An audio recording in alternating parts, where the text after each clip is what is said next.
그런즉 이스라엘 온 집은 확실히 알지니 너희가 십자가에 못 박으니 예수를 하나님이 주와 그리스도가 되게 하셨느니라 하니라.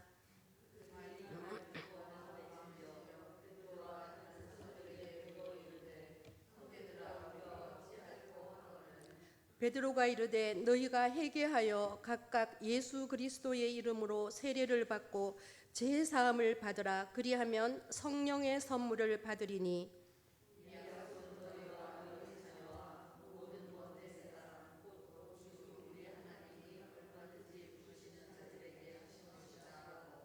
또 여러 말로 학증하며 권하여 이르되 너희가 이 패역한 세대에서 구원을 받으리라 하니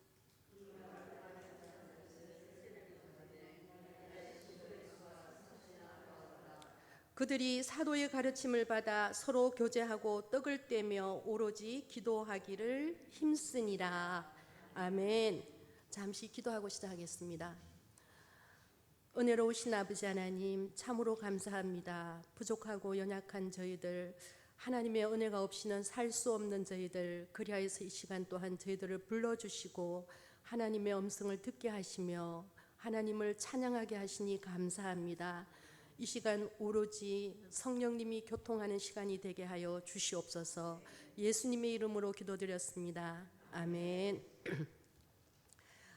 오늘 제가 말씀을 나누고자 하는 본문은 베드로 사도의 오순절 설교의 마지막 부분입니다. 베드로 사도는 예수님을 주와 그리스도라는 표현으로 이스라엘 온 집에 선포합니다. 여기서 이스라엘 온 집이란 전 민족 또는 종교적인 공동체를 가리킵니다. 너희가 십자가에 못 박은 이 예수를 하나님이 주와 그리스도가 되게 하셨느니라. 예수님은 자신의 메시아 직분을 공생애를 통해서 죽기까지 하심으로 완전히 성취하셨습니다. 또 하나님에 의해서 부활하셨습니다. 그리고 하늘에 오르시고 하나님 우편에 앉아 계심으로 주와 그리스도라는 칭호가 예수님께는 참으로 합당한 것입니다. 또한 주와 그리스도라는 칭호가 예수님께 합당한 이유를 신약 다른 곳에 나타나는 기독론적인 진술에서도 찾아볼 수 있습니다. 먼저 로마서 1장 4절인데요. 제가 찾아보겠습니다. 성결의 영으로는 죽은 자들 가운데서 부활하사 능력으로 하나님의 아들로 선포되셨으니 곧 우리 주 예수 그리스도시니라. 빌립보서 2장 9절에서 11절 말씀입니다. 이러므로 하나님이 그를 지극히 높여 모든 이름 위에 뛰어난 이름을 주사 하늘에 있는 자들과 땅에 있는 자들과 땅 아래에 있는 자들로 모든 무릎을 예수의 이름에 꿇게 하시고 모든 입으로 예수 그리스도를 주라 시인하여 하나님 아버지께 영광을 돌리게 하셨느니라. 아멘. 히브리서 3장 14절에는요. 우리가 시작할 때에 확신한 것을 끝까지 견고히 잡고 있으면 그리스도와 함께 참여하는 자가 되리라. 이렇게 기록되어 있습니다. 요한일서 5장 6절에는요. 이는 물과 피로 임하신 이시니 곧 예수 그리스도시라. 물로만 아니요 물과 피로 임하셨고 증언하는 이는 성령이시니 성령은 진리니라. 아멘. 성도님들도 그렇게 믿고 고백하시지요? 네, 아멘입니다. 특별히 이 주와 그리스도라는 칭호는 오늘 사도 베드로의 메시지의 제목이기도 하고요. 초대교회 신앙 고백의 내용이었습니다. 그렇다면 초대교회 신도들은 예수님을 어떻게 고백했을까요? 로마서 10장 9절입니다. 내가 만일 내 입으로 예수를 주라 시인하며 또 하나님께서 그를 죽은 자 가운데서 살리신 것을 내 마음에 믿으면 구원을 받으리라. 아멘. 고전 12장 3절에는 그러므로 내가 너희에게 알리노니 하나님의 영으로 말하는 자는 누구든지 예수를 저주할 자라 하지 아니하고 또 성령으로 아니하고는 누구든지 예수를 주시라 할 수 없느니라. 아멘. 이렇게 기록되어 있습니다. 성도님들은 예수님을 어떻게 알고 또 어떻게 고백하고 계신지요? 한편 여기서 그리스도에 적용되는 주 키리오스는 아마 구약의 여호와와 일치되는 표현으로 34절에 주께서라고 기록된 것을 시편에서는 이렇게 기록되어 있습니다. 시편 110편 1절에서는 여호와께서로라고 언급되어 있으면서요, 70인역 역시 키리오스 또는 주로 번역되어 있습니다. 여호와라는 표현을 70인역은 거의 대부분 키리오스로 번역하고 있는데요, 베드로 사도는 구약의 여호와와 또 예수님을 상호 관련시켜서 주란 표현을 예수님과 하나님께 동시에 적용시키고 있습니다. 사도행전 2장 17절을 보시면요, 하나님으로 시작하여 누구든지 주의 이름을 부르는 자는 구원을 얻으리라. 그리고 34절 말씀에서는요, 주께서 내 주에게, 그리고 38절에 보면요, 예수 그리스도의 이름으로 세례를 받고 39절에 가면은 주 우리 하나님이, 이렇게 사도 베드로는요, 구약의 여호와, 우리가 부르는 하나님을 여호와라고 우리가 부르는 거, 우리의 일상 가운데 모든 것을 관장하신 우리와 함께 하시는 하나님을 우리가 여호와 하나님 이렇게 부르잖아요. 그 여호와, 구약의 여호와를 예수님하고 같이 연관시켜서 사도 베드로가 이렇게 하는 것은 바로 그리스도의 신성에 대해서 강조하기 위한 표현이라고 볼 수 있습니다. 이 주와 그리스도는 당시 로마 통치 아래 있던 유대인들에게는 유일한 소망이었습니다. 그러나 그들은 최고의 능력과 영광으로 유대 민족을 로마의 속박에서 해방시켜서 모든 민족 위에 높여주는 정치적인 위대한 통치자로서의 주와 그리스도를 기대했었습니다. 그런데 예수님이 오셔서 말씀하신 것은 그들이 기대했던 것과는 완전히 미치지 못하는 것이었습니다. 그들은 예수님이 오시면 그야말로 하나님께서 이 세상을 창조하시고 통치하신 그 하나님, 전능하신 하나님께서 우리를 이 지금 압제, 로마의 압제 가운데서 건져내시고 해방시켜 주시고 모든 민족 위에 뛰어나게 하실 것이라는 그러한 기대를 품고 메시아를 기다렸거든요. 그런데 예수님께서 오셔서는 다 자기들의 그 기대와 맞지 않게 행동하셨습니다. 그래서 유대인들은 예수가 자신들의 메시아 사상과 부합되지 않게 가르치며 활동하는 것으로 생각했기 때문에 이 예수님을 십자가에 못 박았던 것입니다. 이 십자가에 예수님을 못 박은 이들이 베드로의 설교를 들었습니다. 다 듣고 난 다음에 그들이 보인 반응은 마음에 찔렸다고 했습니다. 오늘 본문에 보면요, 마음에 찔렸다고 했는데 이 여기에서 찔려라고 하는 동사 카테니게사는 때리다 혹은 격하게 관통하다, 실신시키다 이런 뜻을 담고 있습니다.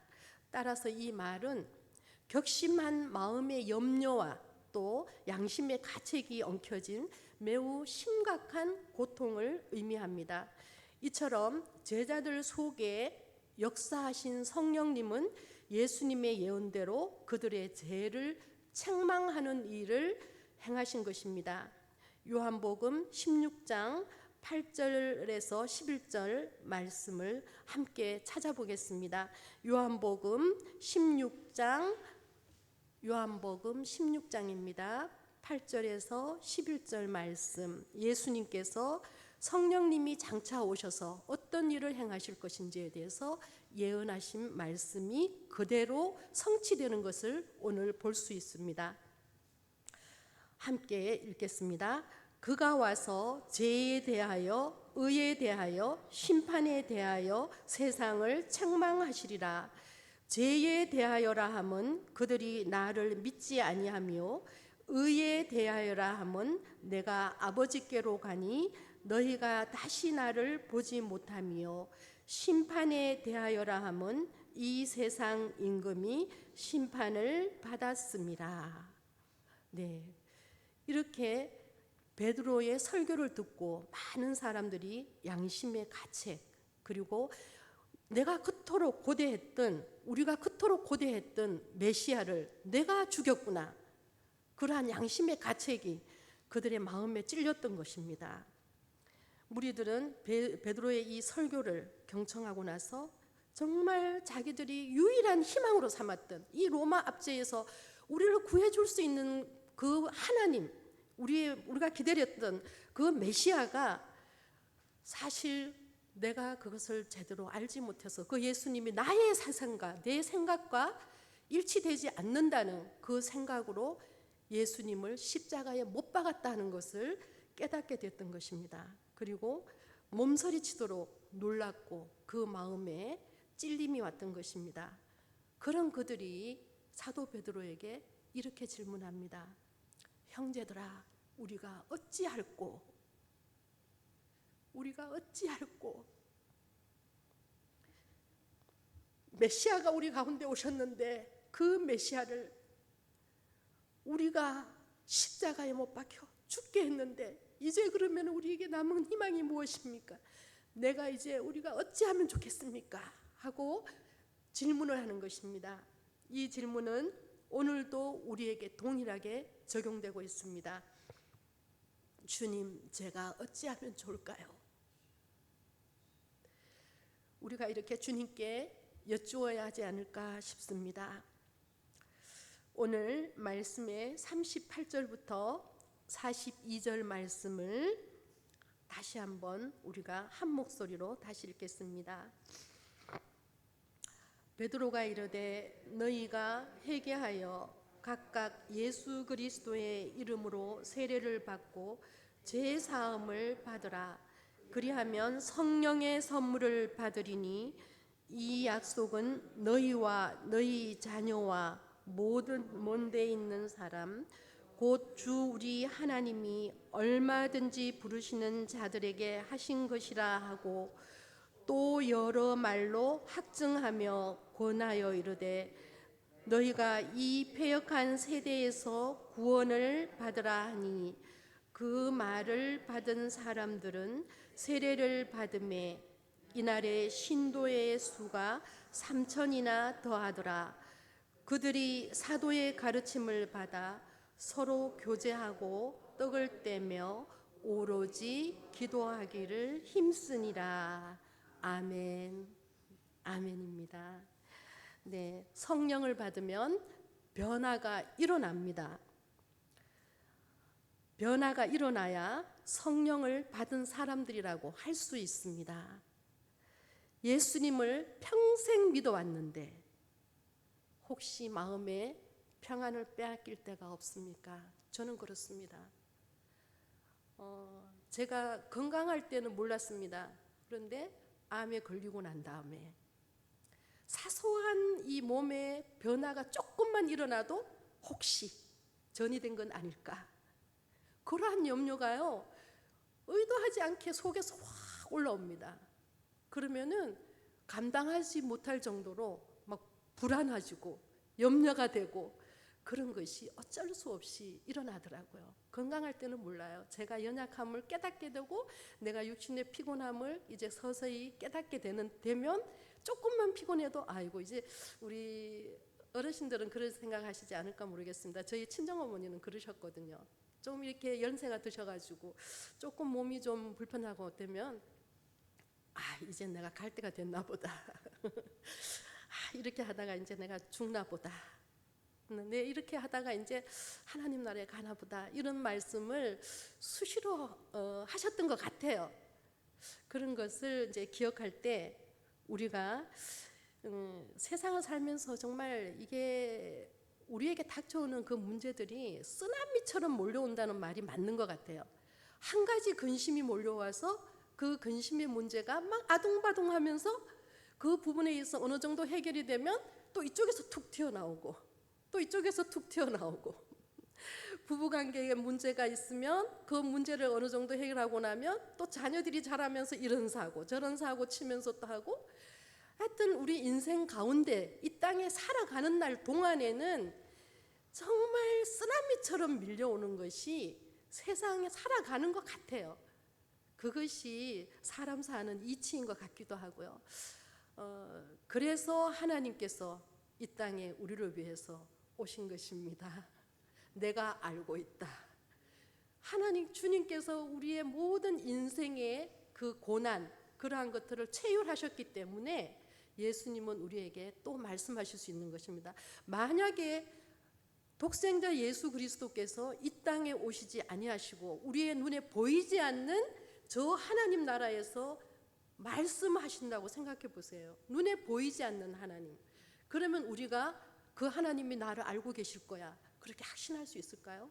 그런데 예수님께서 이 땅에 오셔서 당신이 다 보고 느끼고 그 인생들의 아픔, 삶, 애한 그러한 것들, 육신의 질병과 고통 때문에 사람들이 염려하고 근심하는 그 모든 것을 다 알고 계셨기 때문에 그것이 우리에게 힘이 되고 능력이 되는 것입니다.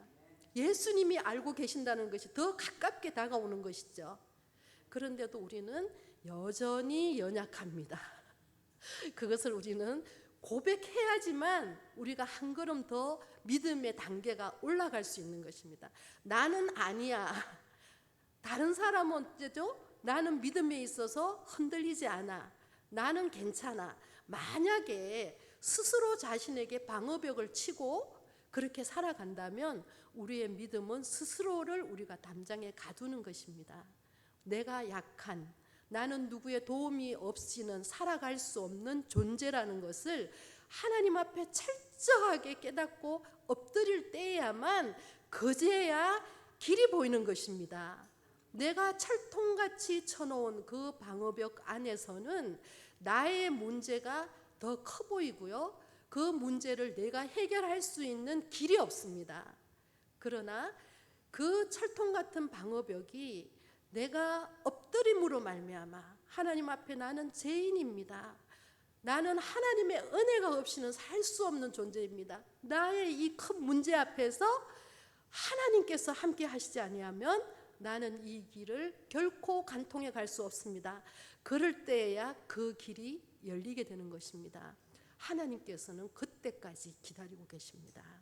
내가 입술로 토해낼 때까지. 우리의 믿음이 귀로 듣고 내 마음에 믿어져서 내 입술로 내가 믿습니다. 고백할 때 우리가 구원의 길에 서게 되는 것처럼 우리 삶의 고난의 문제들도 마찬가지입니다. 나의 이 모든 문제 가운데 나는 할 수 없습니다. 주님께서 하시지 아니하시면 나는 희망이 없는 사람입니다 하고 하나님 앞에 엎드릴 때만 그렇게 길이 열리는 것입니다. 그때까지 하나님께서는 기다리고 계십니다. 주님께서 오늘 우리에게 물으십니다. 내가 몸버려 내가 피 흘려 너의 생명을 구해냈다. 너를 자유케 하려고 더 크고 풍성한 하나님 나라에 속한 자로서의 살도록, 그 삶을 살도록 내가 너를 구원했다. 초대 그리스도인들처럼 살 수는 없니? 비록 그들이 예수님을 죽였지만 그들은 잘못을 깨닫게 됐을 때 회개했습니다. 우리가 어찌할꼬, 형제들아 우리가 어찌할꼬 그렇게 물었을 때 사도 베드로가 회개하라고 했습니다. 회개하면 성령님을 선물로 받을 것이라고 했습니다. 그래서 성령님을 받으면 변화가 일어나는 것입니다. 그래서 초대교회 성도들은 자기가 가진 것을 다 팔아서 내어놓고 함께 네 거 내 거 없이 없는 사람들을 도와주고 함께 살아갔던 것입니다. 그때야 교회 안에 부흥이 일어났다고 성경은 기록하고 있습니다. 우리가 하나님 아버지의 마음을 알기를 원합니다. 회개에 합당한 열매를 맺으면서 그렇게 살기를 기대하고 계신 분이 하나님이십니다. 이사야 7장을 한번 찾아보시겠습니다. 이사야 7장입니다.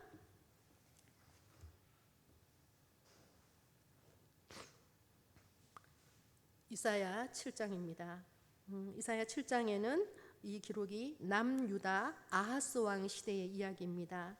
이때 아람 왕이 북쪽 왕국 이스라엘과 동맹하여서 남유다를 치려고 한다는 기사가 나옵니다.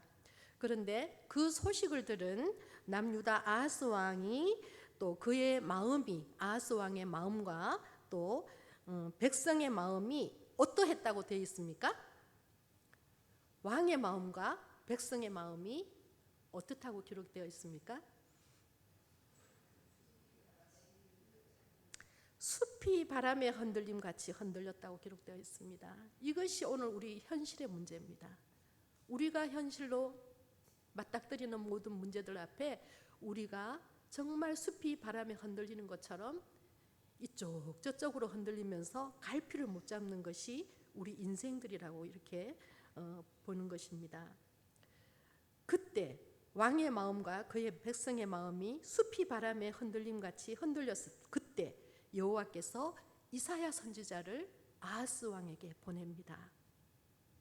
7장 4절 말씀에 보면요, 그에게 이르기를 너는 삼가며 조용하라. 르신과 아람과 르말리아의 아들이 심히 노할지라도 이들은 연기나는 두 부지깽이 그루터기에 불과하니 두려워하지 말며 낙심하지 말라. 우리에게 위로가 되는 말씀이지 않습니까?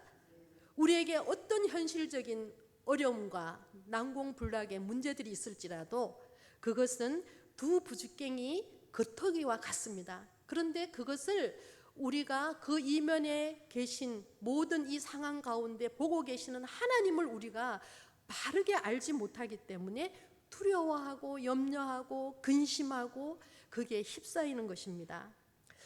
우리 하나님께서 또 이렇게 구체적으로 말씀하십니다. 그들이 동맹하여 유다를 치고, 이 동사를 잘 보십시오. 치고 쓰러뜨리고 무너뜨려 우리가 왕을 세우자 하는데 그 일은 하나님께서 단정해서 말씀하십니다. 그 일은 서지 못한다. 이루어지지 못한다. 그들은 망한다. 이것이 결론입니다.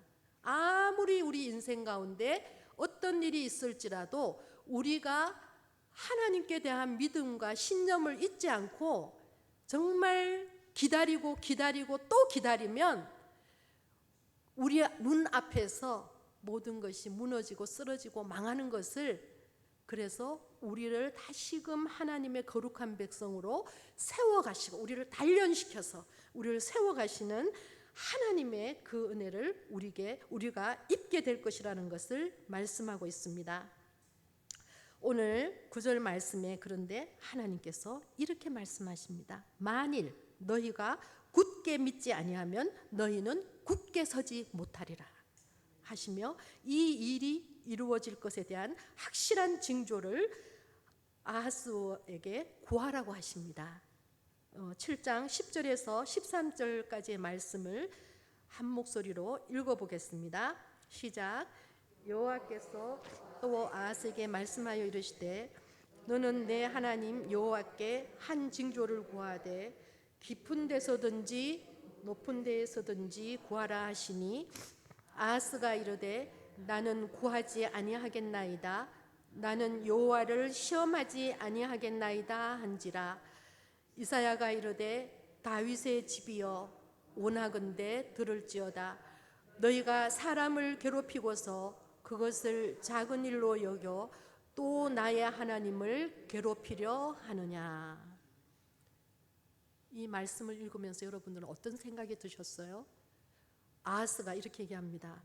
징조를 구하라고 하는데 하나님이 이렇게 말씀하신 것을 구하라고, 징조를 구하라고, 이루어질 것을 구하라고 하는데 아하스 왕이 뭐라고 얘기하냐면 나는 구하지 않겠습니다. 나는 여호와를 시험하지 않겠습니다. 믿음이 큰 것 같은가요? 믿음이 없는 것입니다. 믿음이 정말 있었다면 13절에 이사야가 이렇게 얘기하지 않았을 것입니다. 이사야가 이르되 다윗의 집이여 원하건대 들을지어다. 너희가 사람을 괴롭히고서 그것을 작은 일로 여겨서 또 나의 하나님을 괴롭히려 하느냐. 믿음이 있는 말이 아니었다는 것입니다.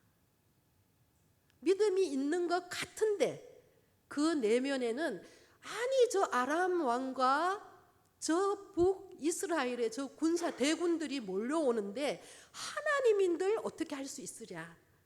그러한 마음이 있었던 것입니다. 아하스 왕에게.